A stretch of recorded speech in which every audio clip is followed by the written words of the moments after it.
Chers amis, bonjour à tous. Nous sommes le 7 décembre 2024. Aujourd'hui, j'ai le plaisir de rencontrer, de retrouver David Meyer, qui est actuellement à Paris. Il est midi à Paris, il est 19 heures pour moi à Hong Kong. Bonjour David, comment vas-tu? Bonjour Marc, très bien et toi? Ça va très bien. Alors, quel temps fait-il à Paris? Il fait un temps assez dégagé, c'est pas mal, c'est pas mal, on a eu pire. Ok, très bien. Bon, merci d'échanger avec moi aujourd'hui. On a un beau ciel clair et je crois qu'aujourd'hui on inaugure la réouverture de Notre-Dame, donc ça Oui, devrait être justement, passé. bah, c'est parfait. Bon, moi, j'aime bien savoir quel temps il fait à Paris parce que je suis Marseillais, donc je dis toujours qu'il fait pas beau, qu'il fait gris. Mais bon, c'est toujours une belle vie que tout le monde aime. C'est le rayonnement de la France partout. Donc, Exactement. voilà. Donc, ce qui m'intéresse aujourd'hui, c'est deux choses. La première, c'est ton avis sur la motion de censure. Quelle est ton analyse? Où est-ce qu'on va? Et la deuxième chose, c'est lié à la première d'ailleurs, c'est qui es-tu? Que fait l'UDR? Parce qu'en fait, tu es le responsable de l'UDR, le parti d'Éric Ciotti, pour les Français et l'étranger, tous les Français et l'étranger. Donc, première question, qu'est-ce que tu penses de la situation? Et deuxième, voilà, on veut en savoir plus sur toi et notamment on veut savoir comment s'organise le parti, le mouvement chez les Français étrangers. Voilà, bien. Donc, on a eu une sacrée semaine avec la dissolution. Toi, depuis Paris, tu as dû voilà, vivre ça sur le terrain. Tu dois avoir des anecdotes. Comment tu analyses tout ça? Alors, en fait, cette question de censure est évidemment une question assez compliquée parce que il y aura toujours des avis contre, des avis pour. J'ai vu notamment même sur les fils des Français de l'étranger que nous avons, il y a des gens qui sont pour, il y a des gens qui sont contre. Donc, effectivement, c'est une question qui est assez complexe. Mais pour moi, à mon avis, c'est assez simple. En réalité, il faut se poser deux questions. La première question, c'est de savoir est-ce que c'est un bon texte ou est-ce que c'est pas un bon texte? Parce qu'au final, on ne peut pas vraiment exiger d'un parti politique de commencer à voter des textes avec lesquels il ne serait pas d'accord, ou des textes avec lesquels toutes ses positions sont contraires à ce texte-là. Donc ça, c'est la première question, c'est est-ce que c'est un bon texte? Et moi, je crois que c'est un budget qui est un mauvais budget. C'est un mauvais budget parce que c'est un budget qui ne prévoit pas en fait d'économie, en tout cas pas de manière substantielle. Donc ça, c'est le premier point. Et le deuxième, qui, pour essayer d'équilibrer des comptes qui sont très, très mauvais, très dans le rouge, augmente les prélèvements sur les Français. Notamment, il y a eu cette question de retraite, où on a refusé, enfin, le texte ne prévoyait pas la réindexation des retraites de manière parfaite. Donc, ce qui veut dire qu'en réalité, c'est une charge qui est portée sur les retraités, qui parfois perçoivent très peu d'argent, donc parfois c'est les plus fragiles d'entre nous. Et par ailleurs, c'est un texte qui prévoyait aussi un relèvement des prélèvements sur les entreprises. Et là aussi, les entreprises ont besoin, non pas qu'on les fonctionne plus, mais tout l'inverse qu'il faudrait faire, il faudrait en réalité baisser les charges sur les entreprises pour augmenter leur compétitivité. Donc, je pense que c'est un texte qui était un mauvais texte, et par conséquent, il était tout à fait légitime pour une formation politique qui prône la responsabilité budgétaire d'abord, la liberté, et notamment la liberté d'entreprendre. C'était tout à fait légitime de ne pas accepter le vote de ce budget-là. Après, il faut aussi savoir que en, en ne votant pas le texte, en réalité, on ne censurait pas automatiquement le gouvernement Barnier. C'est juste parce que le gouvernement Barnier a lui-même mis sa responsabilité en jeu sur ce texte en faisant un 49.3 et donc en réalité obligeait les gens qui votaient contre le texte, en fait, à voter contre le gouvernement. Donc je pense que la responsabilité de cette censure n'est pas à porter euh, sur les partis qui l'ont voté, mais plutôt sur le gouvernement lui-même, qui a d'une part engagé sa responsabilité sur un texte et d'autre part a proposé un texte qui ne correspond pas au positionnement, notamment du parti de l'UDR.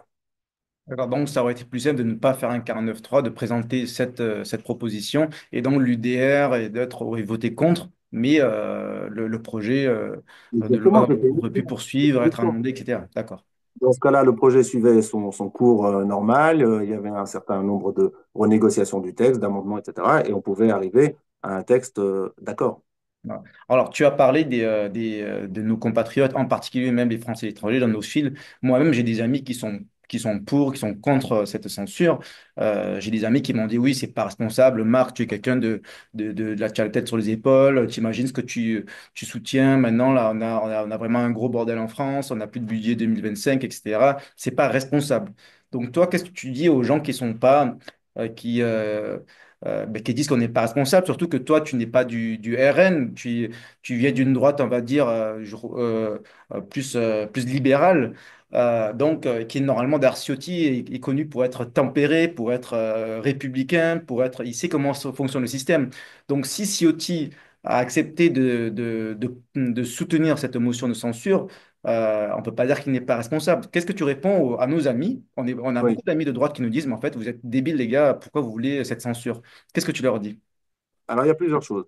Il y a d'abord effectivement ce que j'ai dit avant, c'est-à-dire que euh, il est légitime pour un parti de ne pas voter pour un texte avec lequel il n'est pas d'accord et avec lequel il est en totale contradiction. Ça, c'est le premier point. Deuxièmement, sur la question de la responsabilité. Alors, c'est vrai, on nous dit, vous allez voir, ça va être le chaos, etc. Autre point qu'il faut noter, c'est qu'en fait, les menaces avaient l'air exagérées pour l'instant. En tout cas, j'espère que la situation restera comme cela. C'est-à-dire qu'après la censure du gouvernement, le gouvernement est tombé et le lendemain, il ne s'est rien passé. C'est-à-dire qu'on n'a pas eu une attaque des marchés, on a vu au contraire le CAC 40 qui a même pris quelques points. Donc, il semble que cette menace de chaos ait été totalement exagérée pour précisément forcer les gens à accepter un texte pour lequel ils ne sont pas d'accord. Donc, c'était une sorte de prise d'otage de la France. Et je pense que moi, dans les prises d'otage, le responsable, ce n'est pas celui qui est en face du preneur d'otage, mais c'est le preneur d'otage lui-même. C'est-à-dire que s'ils avaient voulu véritablement, en responsabilité, en prévoyant le pire, éviter qu'il y ait une censure du gouvernement, eh ben, il suffisait de se mettre d'accord sur quelques points. Il n'y avait pas beaucoup de points sur lesquels... Enfin, il y avait en tout cas un certain effort qui pouvait être consenti par le gouvernement Barnier et qu'il n'a pas fait. Donc, il n'y a pas eu de chaos. Deuxièmement, ce n'est pas la responsabilité de celui qui a voté contre le gouvernement, mais c'est la responsabilité du gouvernement. Reste à voir ce qui va se passer après, c'est-à-dire est-ce qu'après, on va avoir un gouvernement qui sera plus conforme à notre positionnement politique et à nos souhaits. Ça va être la responsabilité d'Emmanuel Macron. Mais pour le moment, moi, je n'ai pas vu que le chaos soit abattu sur la France. Oui, parce que alors justement, beaucoup disent, ouais, Michel Barnier, moyen, ok, c'est un peu la droite molle, c'est pas top, mais en le censurant, on risque d'avoir un gouvernement de gauche. Donc, à cause de UDRN, on va avoir un gouvernement de gauche peut-être. Qu'est-ce que tu leur dis? Ouais, bon, tant pis, on a essayé, on a fait ce qu'on a pu, c'est pas ce qu'on voulait, mais voilà. Si on a un gouvernement de gauche, si on a un premier ministre de gauche dans les prochains jours, quelle est ta position? Alors moi, je pense que c'est pas souhaitable. Après, l'Assemblée nationale, elle est telle qu'elle est, c'est-à-dire qu'il y a des forces qui sont en présence. S'il y a un gouvernement qui obtient une majorité, peut-être pour certains textes, peut-être pas une majorité de manière définitive sur tout, eh bien, ces textes seront adoptés. C'est la démocratie qui veut ça. Voilà, il va y avoir des soutiens. Et s'il y a des textes qui ne nous vont pas, eh bien, dans ce cas-là, on ne votera pas pour. Donc, en fait, c'est l'équilibre normal, je dirais l'équilibre fragile ou même le déséquilibre de la situation actuelle qui fait qu'il n'y a pas de majorité. Mais il n'y aura pas plus de majorité ou moins de majorité demain qu'aujourd'hui. Est-ce qu'il y a une raison plutôt spécifique à l'UDR, à cette motion de censure?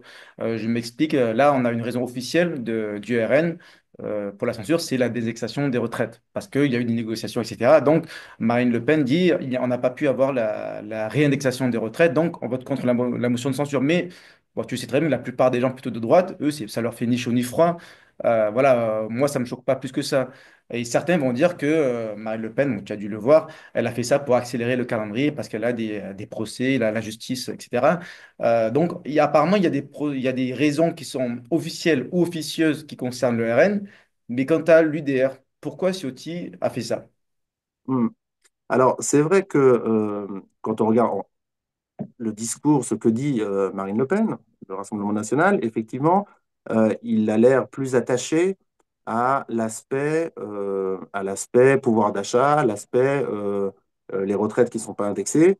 C'est vrai qu'à l'UDR, on a peut-être une vision qui est plus libérale, même pas Oui. peut-être, c'est sûr, une vision Donc, c'est un qui est peu plus libérale. contradictoire ou pas? C'est pas ce que je pense, mais certains vont Non, dire ça. c'est pas contradictoire. En fait, ce qui se passe, alors d'abord, on peut voter un même texte ou une même motion pour des raisons qui sont parfois un peu différentes. Ce n'est Hmm. pas bien grave. D'ailleurs, c'est ce qu'a fait le Rassemblement national en votant la motion de censure de la France Oui. insoumise pour des raisons différentes, mais on peut avoir le même objectif sur un texte de On va arriver au même résultat. et donc d'arriver au même résultat. Deuxièmement, ce budget-là, il avait aussi le défaut d'augmenter les charges, et notamment sur les entreprises. Donc quand on est libéral et qu'on veut que les entreprises puissent être compétitives dans le monde entier, mais notamment aussi en France, coûter moins cher pour pouvoir fournir des produits moins chers et permettre aux Français de consommer français, c'est important de ne pas augmenter les prélèvements sur les entreprises. Donc ça, c'est vraiment, ça fait partie de notre ADN et là-dessus, on est en totale cohérence.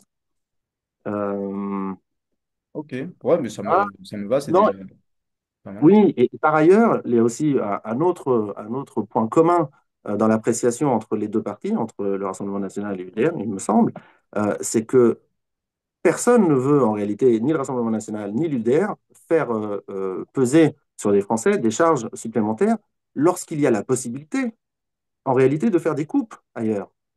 Et c'est ça qui n'a pas été fait dans ce budget-là. C'est-à-dire qu'il y avait des possibilités de faire des coupes, notamment sur l'AME, qui coûte 1,2 milliard d'euros, Oui, d'accord. notamment sur des aides sociales, notamment sur l'aide au développement, et donc et aussi sur le fonctionnement de l'État, faire des économies. Donc là où on est en total alignement avec le Rassemblement national, c'est sur le fait de dire ne faites pas peser sur les Français, parfois les plus modestes, parfois sur les entreprises, des efforts que vous ne faites pas peser sur d'autres, notamment sur l'État, ou parfois sur des gens qui ne sont pas français et qui bénéficient des mêmes droits et sur lesquels on ne fait pas d'efforts particuliers. Ok, d'ailleurs, ça me fait penser à IDL avec les trois députés qui sont avec Marion Maréchal. Pourquoi ils ne sont pas communiqués? On aurait dû faire UDR, RN et Identité Liberté. Ça n'a pas été le cas. Il y a pas eu de consigne. J'ai pas tout suivi d'ailleurs. J'ai vu que les députés ont voté pour la motion de censure. Les trois, je crois, ou je me trompe. Alors, J'ai pas vu d'informations. Ils étaient où, je n'ai eux? pas vérifié si les trois avaient voté pour la motion de censure ou pas, mais la grosse différence, c'est que l'UDR a un groupe parlementaire, puisqu'on a 16 députés. Ah Donc, oui, il y a un groupe UDR. voilà, Il n'y a pas de exactement. groupe Alors, IDL. D'accord. Oui. pas de groupe IDL. Et donc, pour autant que je sache, les députés IDL sont en fait rattachés aux députés du Rassemblement national. Ah oui, ils sont Ou en tout cas, apparentés RN. Donc en fait, ils sont déjà inclus. D'accord, ouais, d'accord. Bon, je comprends mieux. apparentés au groupe. Alors, ils peuvent voter ce qu'ils veulent. Je veux dire, ils sont pas forcément obligés de voter ça, mais en tout cas, je pense qu'on en a moins entendu parler parce qu'ils ne sont pas un groupe parlementaire à part. Ok, très bien. Alors maintenant, on va où maintenant? C'est quoi la suite? Alors, au niveau du gouvernement, de ce qui va se Oui, passer en France, l'avenir. bon, bah, euh, là, Marc, je vais rien t'apprendre. Tu as regardé comme moi ce qu'a dit Macron. On aurait pu espérer qu'il nomme un Premier ministre plus vite. Bon, je pense qu'il va prendre son temps, il va choisir. Ce qu'on aimerait évidemment, c'est que le Premier ministre soit de droite. Je dirais plus à droite encore que ce qu'était Barnier, puisque Barnier, il essayait de ménager la chèvre et le chou. Je pense qu'il faut orienter la politique française plus à droite et, euh, Et et pourquoi du pas coup, Ciotti? pourquoi pas Ciotti? Bah, ce serait une Ce serait bonne idée. possible? Lui, il Ce voudrait, serait- tu penses? Je sais pas, je connais pas les ambitions d'Éric Ciotti à ce sujet. Toi, à titre personnel, est-ce que ça te brancherait, ça te dit, tu trouves que ce serait bien d'avoir Ciotti Premier ministre? Ah bah, bien évidemment, moi si j'ai rejoint Eric Ciotti, c'est parce que je pensais que, et je pense toujours, qu'il a le bon positionnement qu'il faut avoir, c'est-à-dire autorité, donc ça c'est les valeurs de droite, mais une droite solide, autorité, liberté et responsabilité, notamment budgétaire. Donc moi je pense que c'est tout à fait le positionnement qui me correspond et celui qu'il faudrait mettre en avant, ce d'autant qu'en plus d'avoir ces valeurs-là qui sont des valeurs fortes, il fait le trait d'union entre, d'une part, le Rassemblement national et d'autres LR qui, pour l'instant, n'ont peut-être pas rejoint, mais les électeurs vont pouvoir le faire, et donc de pouvoir permettre le rassemblement de la droite pour pouvoir enfin changer de politique. Alors, justement, c'est la parfaite transition. Est-ce que tu peux nous en dire plus sur ton engagement pour Ciotti? Pourquoi Ciotti? Pourquoi l'UDR? Pourquoi les Français de l'étranger? Dis-nous tout. Et d'ailleurs, pour ton parcours, d'ailleurs, tu viens d'où? Tu viens, si j'ai bien compris, tu as été LR, tu as été Reconquête, tu as été... Voilà, dis-nous tout. Exactement. Alors, moi, j'ai été un sarkozyste Comme à moi. l'époque de l'Élysée. Tu as quel âge, on Euh, peut demander? ah oui, bien sûr, j'ai 47 ans. J'ai fêté il 47? y a pas longtemps. Ouais, Je 47. pensais que tu étais plus jeune que moi. Ok. Eh ben, Donc voilà, donc j'étais un sarkozyste. Après 2012, j'ai trouvé que l'orientation, le chemin que prenaient les LR n'était pas satisfaisant, notamment sur la question qui, à mon avis, est centrale de l'immigration. Et par conséquent, j'étais pas, je me suis désengagé en fait des LR parce que je ne me suis pas trouvé représenté par ce parti politique. Et puis il y a eu en 2021 l'arrivée je dirais, sur le marché politique d'Éric Zemmour, qui m'a beaucoup plu et qui promettait effectivement de pouvoir faire l'union des droites en se mettant, comme ce que je disais tout à l'heure sur Éric Ciotti, en trait d'union entre le Rassemblement national et la droite de gouvernement plus modérée et plus traditionnelle. Et donc, je me suis engagé avec lui. J'ai notamment été candidat aux législatives en 2022 à Paris. Avec lui, c'est Zemmour. Avec lui, c'est Zemmour, exactement. Donc avec Reconquête, j'étais candidat aux législatives en 2022 pour Reconquête. J'ai eu quelques Donc, quel responsabilités. circo? La 9e circo, c'est-à-dire le 13e arrondissement. Ah, d'accord, c'est l'arrondissement de Sandrine Rousseau? Non, c'est. Exactement. Si, si, Ah, si, si, d'accord, si. c'était toi. Ah oui, c'est avec toi que j'en ai parlé récemment, d'accord, oui. Voilà. Et donc j'avais été candidat. Et puis après, j'étais relativement proche de Marion Maréchal. Pour les européennes. Et puis, il y a eu cette scission, cette explosion un petit peu du parti, en tout cas cette scission entre d'une part Marion Maréchal qui est parti, Reconquête qui est resté en place. Et j'ai trouvé qu'après ça, il n'y avait plus tellement de... Enfin, il me semblait difficile pour Reconquête de continuer à porter notamment la position qui est celle de l'Union des droites. Alors, pourquoi rejoindre Ciotti plutôt que Marion Maréchal? Alors, pourquoi rejoindre Ciotti plutôt que Mario Maréchal? Bon, je suis resté proche de Mario Maréchal. Néanmoins, son parti a mis du temps avant de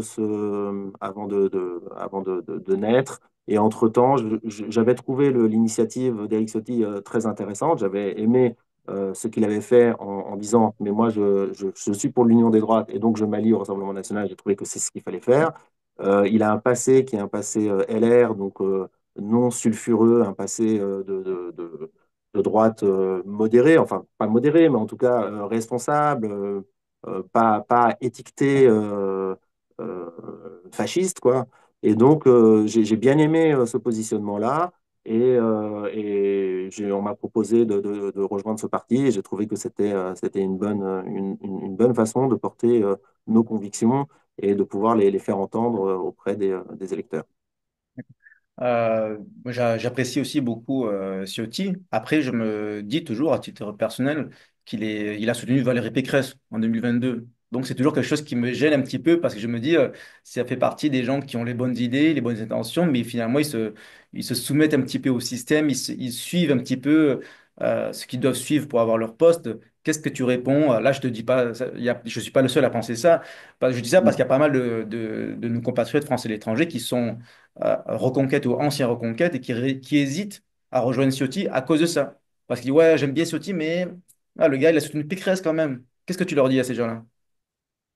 Non, mais évidemment, enfin, moi j'aurais préféré, j'aurais été content si Ciotti avait rejoint Éric Zemmour Oui, en moi aussi, 2022, beaucoup d'autres aussi. effectivement, au lieu de soutenir Valérie Pécresse. Après, moi je ne suis pas l'avocat d'Éric Ciotti sur cette question-là. Et il y a certainement, je ne dirais pas des calculs, mais il y a certainement des raisonnements qui ont conduit à ne pas rejoindre Éric Zemmour. Je ne sais pas. Oui, d'accord, mais je Je veux ne dire, sais à pas. toi, à titre personnel, ça t'a pas gêné que tu t'es pas dit, oh, parce qu'il a rejoint Non, non, Pécresse, non, voilà, je veux plus. Ça t'a pas dérangé. non, mais parce que je suis pas en train de juger les gens pour ce qu'ils ont fait, etc. Je ne suis pas comptable de tout ça. Je regarde juste à l'instant T ce qu'on est capable de faire, en fait. Et je pense que Éric Ciotti, avec le parti UDR, est capable de faire ce qu'il faut faire, c'est-à-dire une politique qui soit une politique de droite, une politique qui soit très restrictive à l'égard de l'immigration, et une politique qui soit responsable budgétairement, financièrement. Donc, est-ce qu'on peut parler plus des Français de l'étranger? Donc, qu'est-ce qui t'a amené à être responsable des Français de l'étranger? Est-ce que tu as été expatrié? Comment es-tu arrivé là? Ça t'intéresse en particulier? Et comment c'est organisé? Vous êtes combien d'adhérents? Il y a combien de responsables? Est-ce que tu peux nous raconter? Hmm. Alors, personnellement, moi, mon histoire, elle est un petit peu compliquée, un peu transnationale. Moi, je suis né en Israël. de parents français, donc francophones, mais je suis né en Israël et je suis resté en Israël pendant 11 ans. J'ai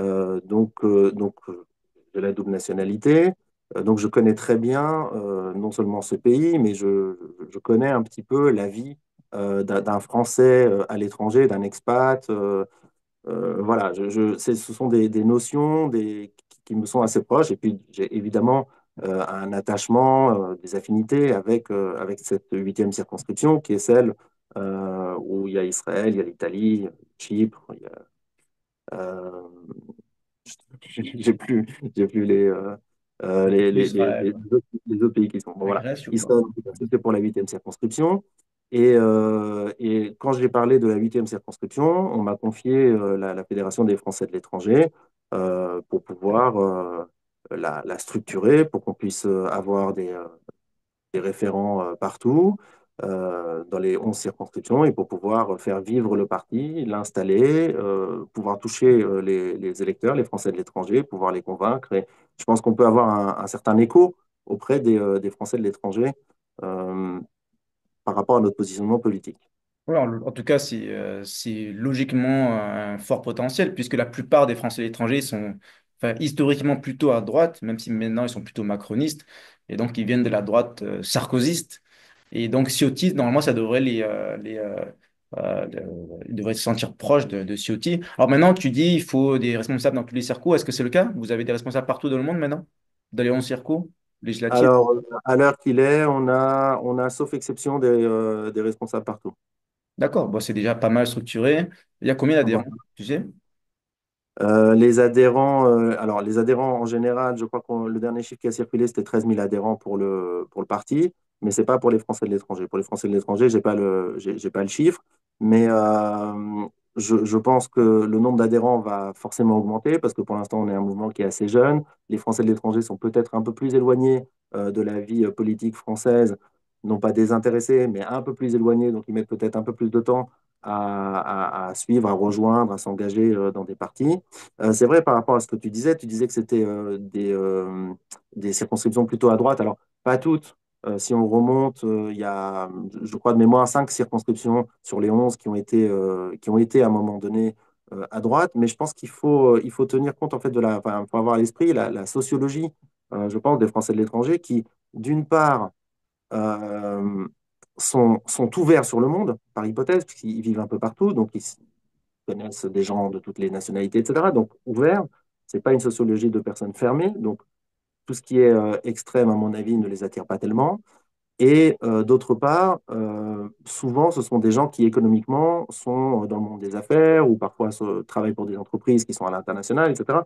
Et donc, je pense que le libéralisme peut avoir un écho auprès de ces personnes-là. Donc c'est pour ça aussi que je pense qu'on a vraiment le bon positionnement avec l'Union des droites, c'est-à-dire un positionnement un petit peu central de droite de gouvernement responsable et libéral. Et je pense que ça peut intéresser, ça peut faire écho chez pas mal d'électeurs de Français de l'étranger. En termes de libéralisme, comme tu dis, plusieurs partis pourraient correspondre. À droite, il y a l'UDR, mais il y a aussi Identité et Liberté de Marion Maréchal ou même encore Reconquête d'Éric Zemmour. Qu'est-ce qui vous différencie tous les trois? Bon, ça, c'est une question qui est, on va dire, plus vaste. Ça, c'est la composition du paysage politique. L'histoire a fait qu'aujourd'hui, il y a trois partis, c'est vrai, qui se partagent un positionnement assez proche, et notamment au niveau économique. C'est vrai, c'est une chose. Je ne suis pas certain qu'on se différencie nécessairement là-dessus. On va peut-être se différencier sur d'autres sujets, sur la... Et puis il est pas non plus exclu qu'il puisse y avoir précisément des unions entre des partis qui, à certains égards, se ressemblent un petit peu. Hmm. Alors justement, en termes d'union, est-ce que vous avez déjà une stratégie ou en tout cas, vous avez déjà réfléchi ou toi-même, comment tu vois, tout simplement, comment tu vois les prochaines échéances, bon, sans parler des échéances qui sont probables comme des législatives anticipées en 2025, mais en tout cas, disons que les échéances normales, c'est 2026, les élections bon, municipales en France, mais les élections consulaires, les élections des conseils des Français étrangers, normalement au mois de mai 2026, puis Mhm. AFE, puis sénatoriales. Toi, tu les vois comment? Est-ce qu'on pourrait faire des unions, des listes d'unions de toutes les droites? y compris Reconquête, parce que Reconquête n'est pas dans l'alliance RN, Ciotti, Marion Maréchal, et y compris, je sais pas, LR, Divers Droite, David Lisnard. Je sais qu'il y a il y a Nouvelle Énergie maintenant. D'ailleurs, je vais te demander ce que tu penses de Nouvelle Énergie, parce qu'il y a la responsable des Français et étrangers qui m'a contacté. Comment tu vois 2026? Bon, alors, c'est vrai que les Français de l'étranger, moi, je pense que c'est pas une circonscription, c'est une circonscription, mais qui sont un petit peu à part, qui sont un petit peu loin de la métropole et que les sujets qui se posent en France métropolitaine sont peut-être, en tout cas en France, parce que c'est pas la France, se posent de manière un peu différente quand il s'agit des Français de l'étranger. Ce que je veux dire par là, c'est qu'il est possible qu'il puisse y avoir des unions peut-être plus facilement que des unions qui engageraient, on va dire, les partis politiques sur la totalité du territoire français. Ça, c'est le premier point. À cet égard, moi, j'ai des contacts, j'ai des relations avec les différents responsables des Français de l'étranger des différents partis. Alors, pas l'ISNAR, parce que j'ai pas eu l'occasion, mais le RN, Reconquête. En fait, l'idée, de bâtir une une présence et des propositions à droite euh, éventuellement ensemble. Voilà. Alors évidemment, c'est des choses qui vont se décider au sein des partis, des appareils de partis, etc. Mais en tout cas, sur le terrain et à notre niveau, on est tout à fait en discussion, en bonne intelligence, et on n'est pas du tout à essayer de se faire la guerre. Ce d'autant que tu évoquais les consulaires, qui est effectivement, c'est la prochaine échéance, on va dire, connue, puisqu'il peut y avoir des législatives avant, mais on n'en est pas certain. Pour les consulaires, c'est vrai que une des particularités de cette élection-là, c'est que c'est une élection de liste, alors tu me diras comme les municipales, mais où il faut pouvoir pourvoir à des listes qui parfois peuvent être longues. Et il n'est pas évident pour chaque parti de droite, par rapport à à sa superficie électorale et sa présence physique sur le terrain, il n'est pas évident de créer des listes tout seul. Donc il est important, euh, au regard de cette élection-là, de pouvoir, mais on verra si c'est possible, on va voir comment ça se fait, de pouvoir constituer des listes qui seraient des listes communes. Et de ce fait-là, ça oblige à la coordination, ça oblige à une bonne entente, et ça peut peut-être permettre plus facilement d'arriver à des accords, peut-être euh, pour les législatives à certains endroits et avec certains partis.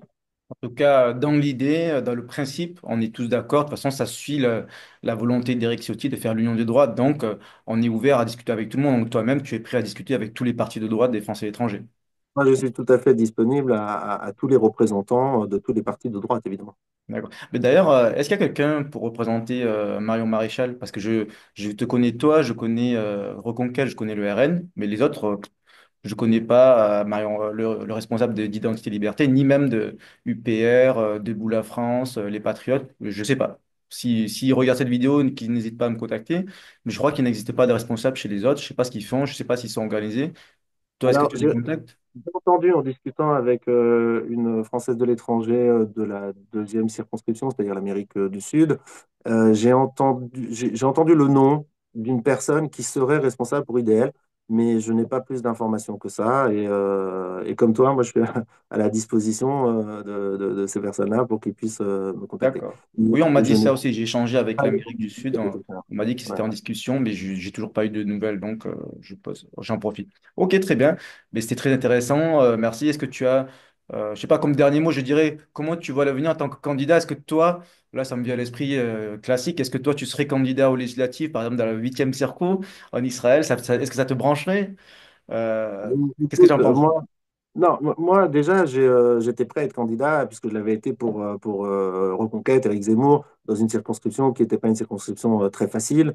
Donc, ce que je veux dire, c'est que moi, quand je participe à un parti, Tu vas à fond. je veux bien être candidat, j'ai pas de Si ça problème avec sert ça. la Après, cause, tu es présent, quoi. voilà. Après, la huitième circonscription en soi, c'est une circonscription qui m'intéresse, je veux dire, à laquelle je suis attaché, donc bien sûr. Mais après, évidemment, ça se décide pas maintenant, ça va se décider plus tard. C'est pas moi qui vais décider. Tu connais Meilleur Habib? Alors, je ne le connais pas plus que ça, non. Je le connais Hmm. évidemment de nom, etc. Mais je n'ai pas eu de relation avec lui. Quel avis tu as de lui? Vous êtes avis positif? Bon, logique, je pense. Je sais pas. Je pense qu'il est ami avec Ciotti, je crois.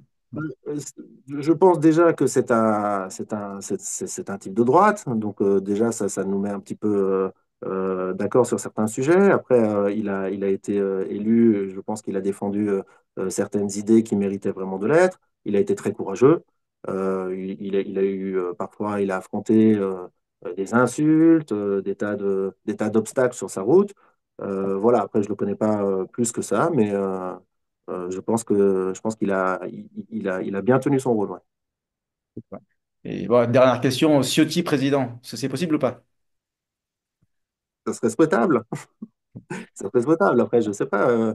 Ça va dépendre en réalité de la force des différents partis de l'Alliance de droite. Il est évident qu'aujourd'hui, le Rassemblement national est très fort, voire hégémonique. Donc la question de toute façon ne se pose pas. Et, euh, et, euh, et le Rassemblement national devrait normalement présenter, enfin, avoir pour candidat Marine Le Pen à la prochaine élection présidentielle. Et je ne pense pas qu'Éric Ciotti souhaite s'y présenter. Voilà. Mais après, évidemment, les choses peuvent changer au fur et à mesure. Et puis, chaque responsable politique prend ses propres décisions et les affirme aussi. Ok, très bien. Ben, merci, c'était très intéressant. Je trouve qu'on a fait environ une demi-heure. Je voulais faire un quart d'heure, mais bon, quand c'est intéressant, ça passe vite. Est-ce que tu as un dernier mot? Tu veux faire passer un message? Non, enfin, j'ai pas de dernier mot particulier.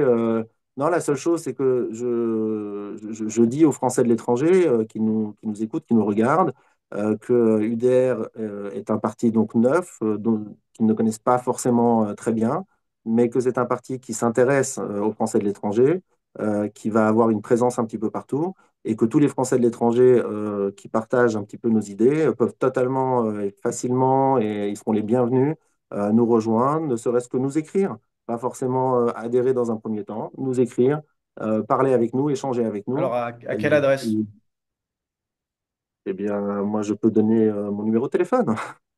Ok, ben, je le mets dans la description de la vidéo alors. D'accord, C'est ça. d'accord, très bien. Je viens de voir, j'ai cherché, je vois Meilleur David 62 327 UDR français de l'étranger.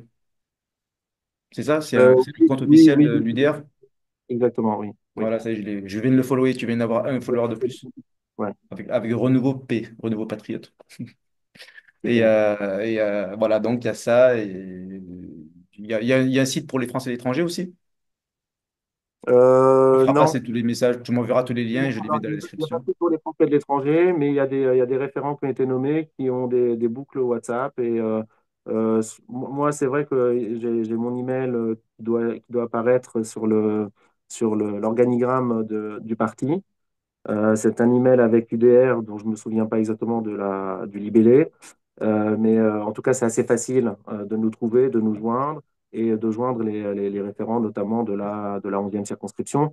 Euh, on peut se mettre assez facilement en contact avec eux et c'est avec joie on va former un parti qui sera présent partout, qui aura une vie de parti et qui va euh, travailler pour les prochaines échéances. Bon, en tout cas, toute personne qui veut des infos, je peux lui donner tes coordonnées ou les Exactement. coordonnées de Gérard, que je connais, qui est le responsable pour la 11e Circo. Bon, ça, c'est facile. Vous avez, mais en dehors de la 11e Circo, je leur donne tes coordonnées. Je fais ça. Exactement. Très Exactement. bien. Mais, merci beaucoup. Merci pour cet échange très intéressant. Et en tout cas, all the best, comme on dit à l'étranger. Bonne continuation à l'UDR. Merci à toi. Ciao, ciao. Au Merci. Bye revoir. bye. Bye.